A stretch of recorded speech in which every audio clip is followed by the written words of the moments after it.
Mayroon tayong ginagawa ngayon na Isuzu Elf or HF1 ang makina. Ang reklamo nito ay mahina ang preno at matigas ang pedal. So ang naging problema pala nito ay yung vacuum na para sa brake booster ay hinihigop pala nitong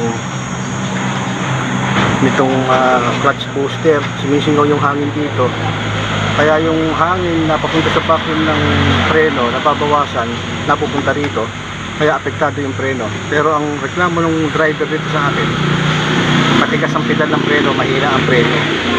Kaya nung dumating siya, nakatutok ako sa preno. Yung pala ang may problema, clutch booster.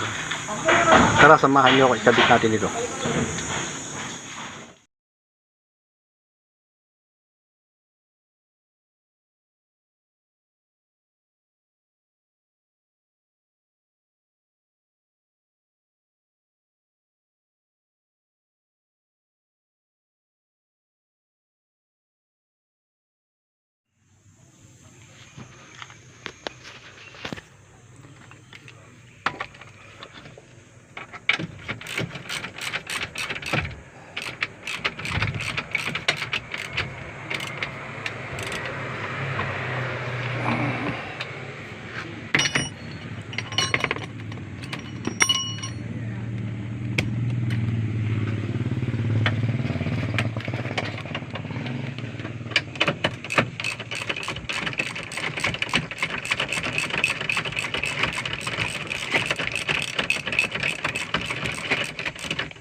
Inabot ng ulan